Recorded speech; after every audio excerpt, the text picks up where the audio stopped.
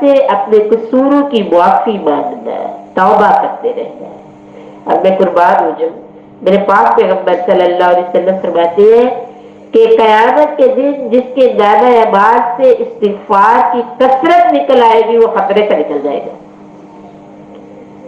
توبہ بار بار توبہ کرتے ہیں، اور یہ توبہ ایک تو کلمات پڑھنے ہوتے ہیں نا، ہم نے کلمات بھی ضرور پڑھیں، استغفر اللہ واتوب الیہ، اور دعائیں بڑی پیاری پیاری نبی صلی اللہ علیہ وسلم نے طویل دعائیں بھی ہیں، اور ان دعاؤں میں ایک سید الاستغفار ہے،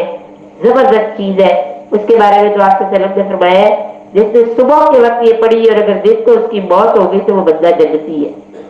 اللہ اس کے گناہ معاف کر دے گا، اور جس نے شام کے وقت پڑھی اور رات میں اس کی موت ہو گئی تو وہ بندہ بھی جنتی ہے۔ سید الاستغفاری آپ میں سے اکثر لوگوں کو آتی ہوگی اور آپ پڑھتے ہوگی۔ بھارت اس کو اگر کمی ہے پڑھنے میں تو روزانہ کے معمولات میں اس کو لے آئے کہ روزانہ سید الاستغفار 2 دفعہ پڑھی جائے گی، ایک دفعہ صبح کی نماز کے بعد پڑھ لیں، ایک دفعہ مغرب کے بعد پڑھ لیں، تو ہمارے لیے بہت سارا خطرہ کم ہو جائے گا اللہ کی ناراضگی کا۔ اس کے علاوہ بہت پیارے پیارے پرانی آیات جو ہے وہ بھی موجود ہے۔ قرآن کے اندر ہمیں بڑی پیاری پیاری دعائیں سکھائی گئی ہے، نبی پاک صلی اللہ علیہ وسلم نے بڑی دعائیں ہمیں سکھائی ہیں اس کے حوالے سے، اور اس کے علاوہ اپنی زبان میں، اپنے الفاظ میں، اپنے جو ہمارے دل کے جذبات ہوتے ہیں اس کے ساتھ ہم اللہ کے سامنے توبہ کریں، اللہ سے معافی مانگیں۔ جس وقت جس لمحے گناہ ہوتا ہے اسی وقت توبہ کریں، اسی وقت ڈلے نہ کرے کہ نماز کے بعد میں دعا مانگوں گی، رمضان میں دعا مانگوں گی، میں حج پہ جا کے مانگوں گی، میں عمرے پہ جا کے، جب جائیں گے تب بھی مانگیں گے، لیکن جس لمحے مجھ سے غلطی ہوئی ہے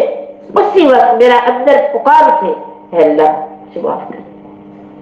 میرا خود پہ قابو نہیں رہا، مجھ سے یہ غلطی ہو گئی، اللہ میں معافی چاہتی ہوں۔ اور اگر ہو سکے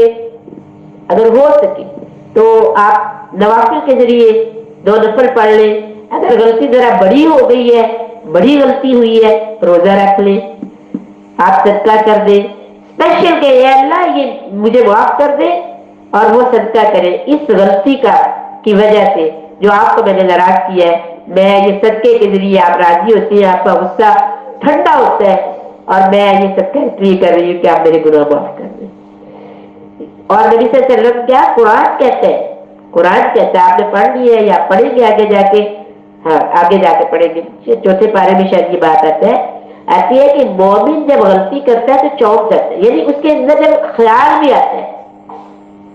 اسے جب غلطی کا خیال بھی آتا ہے نا کسی گناہ کا تو وہ چونک جاتا ہے، وہ کہتا ہے نہیں میں بھلا یہ کیسے کر سکتا ہوں، اللہ میں نہیں، اور اپنے آپ کو درست کرتا ہے، اپنی اصلاح کرتا ہے۔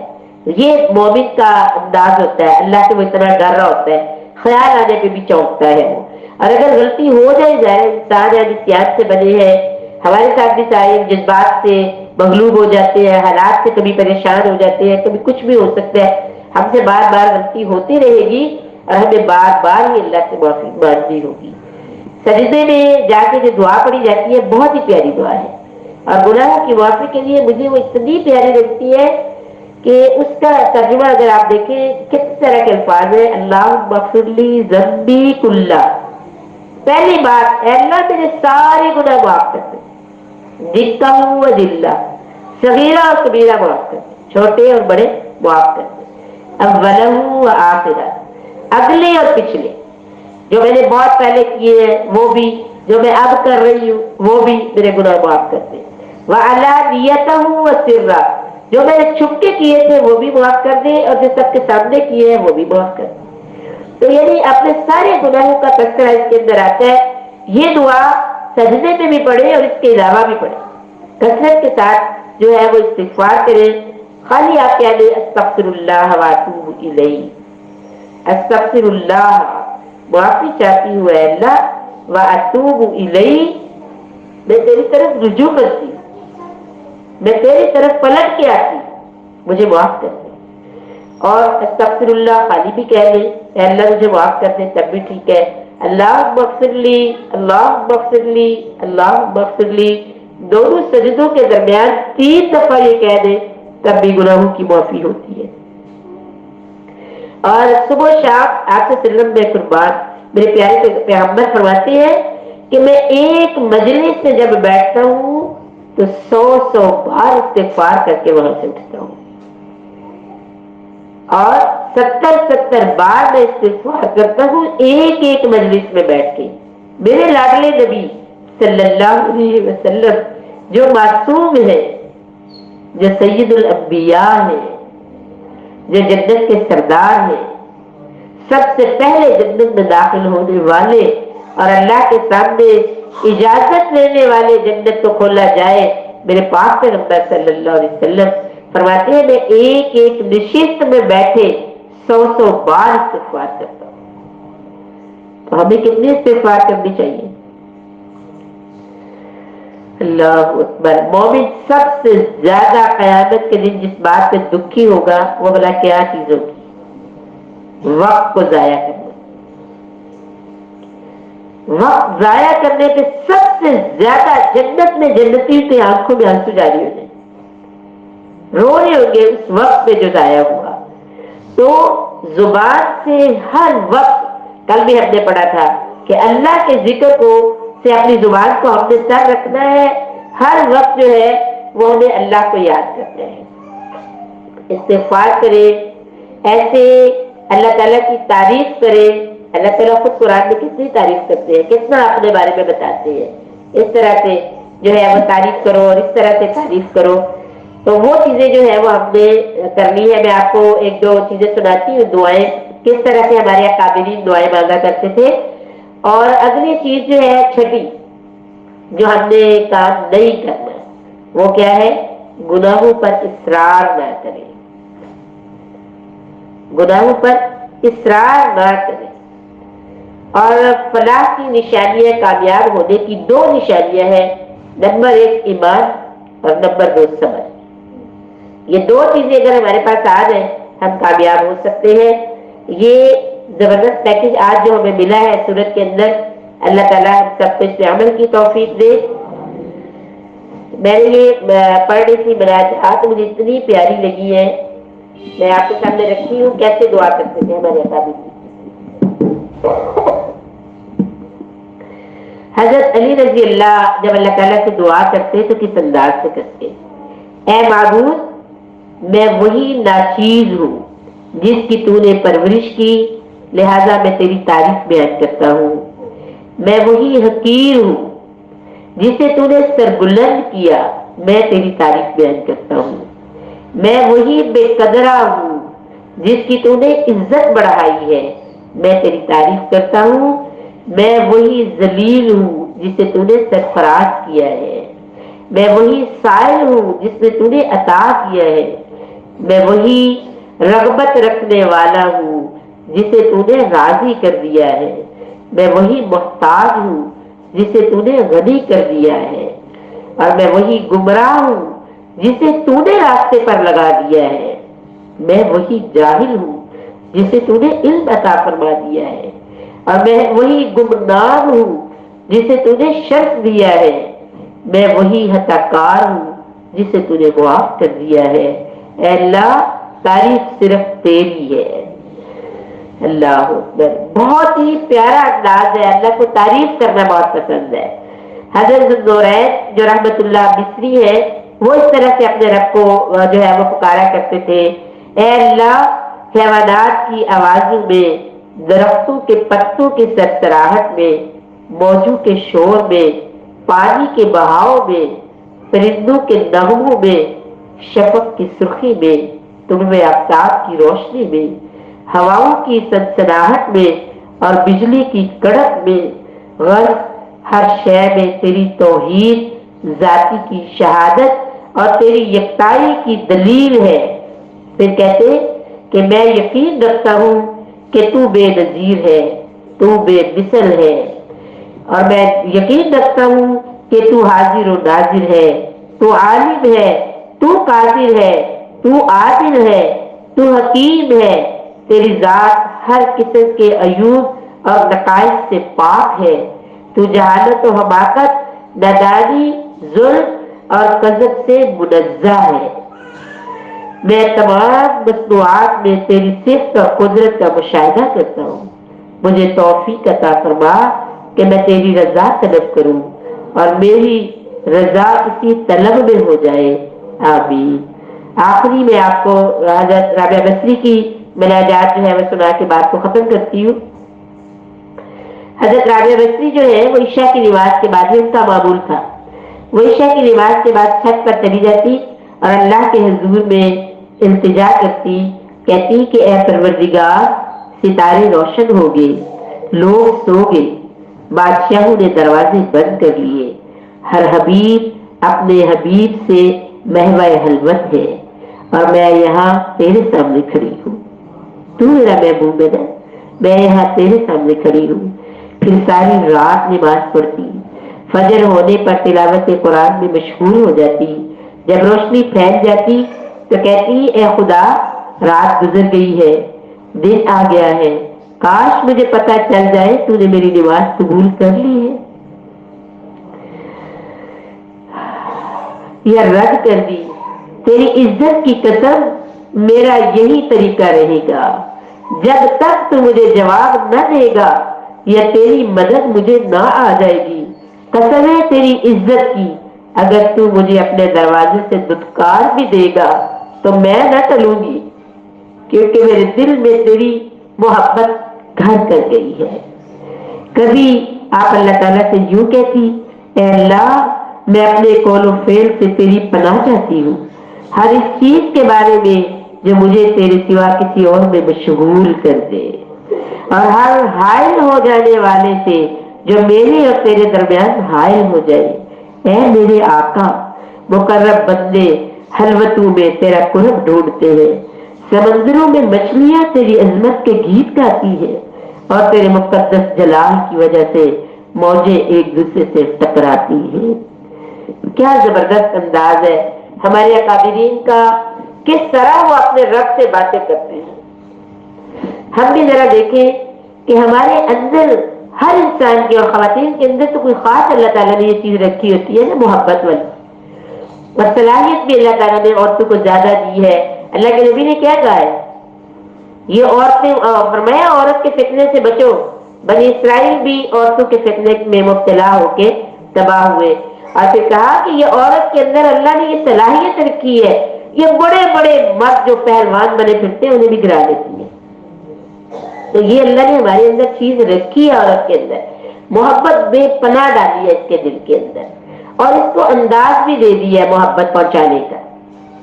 میری بہت پیاری ساتھی ہے، میری محبتوں کا سب سے بڑا حقدار میرا رب ہے، وہی میری محبتوں کا محور، وہی میری محبتوں کا مرکز۔ میری زبان اگر تعریف کرے گی تو اس کی کرے گی، اگر اظہار محبت کرے گی تو اس کے ساتھ کرے گی، اور اگر تنہائیوں میں اپنے دل کی جو باتیں ہیں وہ کسی کو بتائے گی تو وہ رب کی ذات ہوگی۔ یہ ہمیں کرنا ہے، اور اسی کے ذریعے ہماری محبتیں پروان چڑھے گی، اللہ سے ہماری محبت زیادہ ہوگی۔ اور اللہ تعالیٰ نے، آپ پڑھ گئے ہیں سورہ بقرہ کے اندر، اللہ نے مومن کی صرف کیا بیان کی ہے، والذین آمنوا اشد حبا للہ، مومن اللہ سے زیادہ کسی سے محبت نہیں کرتا، سب سے زیادہ جو مومن کی محبت ہوتی ہے وہ اپنے رب کے ساتھ ہوتی ہے۔ تو ہمیں کبھی کبھی اپنی محبتوں کا جائزہ لینا چاہیے، میرا رب میرے دل میں کہاں پر ہے، کدھر ہے؟ اور جب ہم اپنے رب کو ڈھونڈتے ہیں نا، بہت دکھ سے یہ بات کہہ رہی ہوں، ہمیں ملتا ہی نہیں ہے دل کے اندر۔ میرے دل میں میرے شوہر، میرے دل میں میرے بچے، میرے دل میں میرے والدین، میرے دل میں اس دنیا کی ٹھاٹ باٹ، میرے دل میں بہت کچھ ہے، رب نہیں مجھے کہیں نظر آ رہا۔ کہاں ہے میرا رب؟ میں اپنے رب کے لیے کیا کر سکتی ہوں؟ اپنے آپ کو چیک کریں، اگر میرا بچہ ایک دفعہ، شدید سردی ہے، رات کا وقت ہے، سخت سردی ہے، باہر بارش ہو رہی ہے اور مجھے بہت ٹھنڈ لگ رہی ہے، میں گرم بستر کے اندر لیٹی ہوں اور میرا بیٹا مجھے آرام سے کہہ رہا ہے، میرے ساتھ لیٹا ہوا ہے، کہہ رہا ہے ماما جی مجھے پانی پلا دیں، تو میں کیا کرتی ہوں؟ اتنی ٹھنڈ میں میرے سے جانے ہوتا ہے؟ میں نہیں جا رہا، سو جا چپ کر کے، کیا ایسا ہوتا ہے؟ اور اگر ایک دفعہ ایسا ہو بھی جائے، بیٹے سو جو رہنے دو، پانی کیا کریں، پھر کہتا ہوں ماما جی پانی لا دیں، تو مجھے اپنی پچھلی غلطی پہ بھی شرمندگی ہوتی ہے، مجھے اس وقت لانا چاہیے تھا، تو میں اٹھ جاتی ہوں، اور جب میرا رب کہتا ہے میں قربان ہو جاؤں اپنے رب پہ، ساری رات تیسرے پہر آ جاتا ہے، آوازیں لگاتا ہے، بلاتا ہے، باہر پھیلا لیتا ہے، کہتے ہیں آ جاؤ، میں آ گیا ہوں آپ سے ملنے، اپنے غم اپنے دکھ میرے سے شیئر کرو، آپ کیا چاہیے مجھے بتاؤ میرے بندو، میں ایسے خزانوں کا مالک ہوں، تم سارے ایک ہی وقت میں آدم سے لے کے نبی پاک صلی اللہ علیہ وسلم کی امت کا آخری فرد تک سارے آ جاؤ، ایک ہی وقت میں آ جاؤ اور اپنے دل کی ساری مرادیں میرے سامنے رکھ دو، سب رکھ دو، ایک ایک بات جو دل کی ہے وہ رکھ دو میرے سامنے، میں سب کی پوری کر دوں، سب کو دے دوں، میرے خزانوں میں اتنی بھی کمی نہیں آتی، جتنی سوئی کو پانی میں ڈبو کے نکالا جائے تو قطرہ لگنے سے سمندر میں کمی آتی ہے، میرے خزانوں میں نہیں، میں بہت بڑا رب ہوں، بڑے خزانوں کا مالک ہوں، میں قربان ہو جاؤں، اتنا بڑا رب مجھے بلا رہا ہے اور میری بدبختی دیکھے میں بے نیاز ہو کے خراٹے لے رہی ہوں، میں آرام سے سو رہی ہوں، وہ روز آ رہے روز کہہ رہے سالوں گزر گئے، میں نے کہا نہیں دی توجہ ہی نہیں کی، میں پلٹی نہیں، اور میں لوگوں کو دکھڑے سناتی ہوں کہ میرا مسئلہ ہے، میرا یہ مسئلہ، تو میں نے اپنے رب کو نہیں سنایا، وہ جو آ کے کہہ رہا تھا آؤ مجھے بتاؤ، آؤ مجھے بتاؤ میں تمہارے مسئلے حل کروں، اور کہتے ہیں کوئی ہے بھوکا جسے کھانا کھلا دوں، کوئی پیاسا جسے پانی پلا دوں، کوئی ننگا جسے کپڑا پہنا دوں، کوئی بے گھر جسے گھر دے دوں، کوئی بیمار جسے شفا دے دوں، کوئی بے اولاد جسے اولاد دے دوں، کوئی ہے مجھ سے مانگو، میں بادشاہ حقیقی تمہیں دینے کے لیے آیا ہوں، تمہارا مانگنا مجھے بڑا پسند ہے، تمہارا مانگنا مجھے بہت پسند ہے، تم جب میری طرف آتی ہو تو حدیث کیا کہتی ہے، اللہ کہتے ہیں میں اپنے بندے کو بلاتا ہوں، میں اس کی طرف ایک بلش سوتا ہوں، اور اگر وہ ایک بلش آئے تو میں ایک ہاتھ، اور جب وہ ایک ہاتھ آتا ہے تو میں چلتا ہوں، جب وہ چلتا ہے میں دوڑتا ہوں، جب وہ دوڑتا ہے میں باہر پھیلا دیتا ہوں، کیسی کیسی محبت کرتا ہے میرا اور آپ کا رب، ہم لوگوں کو تو کبھی دکھی نہیں ہونا چاہیے، اس لیے کہ دکھی تو وہ ہو جس کا رب نہیں ہے، مایوس تو وہ ہو جس کا رب نہیں ہے، جس کا رب ہے اور رب کے ساتھ تعلق ہے اور رب سننے والا ہے، رب جاننے اور جواب دینے والا ہے، رب طاقت اور قوت والا ہے، کن کہہ کے فیکون کرنے والا ہے، اسے غم کیسا، اس کو مایوسی کیسی، اس کی پریشانی کیسی، اور ہم میں سے ہر کوئی اپنے آپ کو اپنے رب کے ساتھ انفرادی تعلق کے ساتھ جوڑ کے اپنے رب کے قریب کرے، اللہ تعالیٰ ہمیں سمجھ دے، فہم دے، بہتر عمل کی توفیق عطا فرمائے، آمین، وآخر الدعوانا ان الحمد للہ رب العالمین۔ بسم اللہ الرحمن الرحیم، سبحانک اللہم ربنا وبحمدک نشہد ان لا الہ الا انت نستغفرک ونتوب الیک، اللہم صل وسلم علی نبینا محمد، اللہم صل وسلم علی نبینا محمد، اے اللہ، اے ارحم الراحمین، اے غفور الرحیم، اے ربی، ہم روز تیرے گھر کے مہمان بنتے ہیں، اے ہمارے پیارے میزبان اللہ، ہماری ایک ہی التجا ہے، اے ربی ایک ہی بات ہے، ہم تجھ سے تیری محبت چاہتے ہیں، ہم تجھ سے تیرا تقوی چاہتے ہیں، ہم تجھ سے آخرت کی کامیابی چاہتے ہیں، ہم تجھ سے اس دنیا میں رہتے ہوئے آخرت کی تیاری چاہتے ہیں، اے میرے مالک و مولا، ربنا آتنا فی الدنیا حسنة وفی الآخرة حسنة وقنا عذاب النار وقنا عذاب القبر وقنا عذاب الحشر وقنا عذاب الميزان، وصلى الله تعالى على خير خلقه وآله وأصحابه وأزواجه وذرياته أجمعين برحمتك يا أرحم الراحمين، آمين يا رب العالمين۔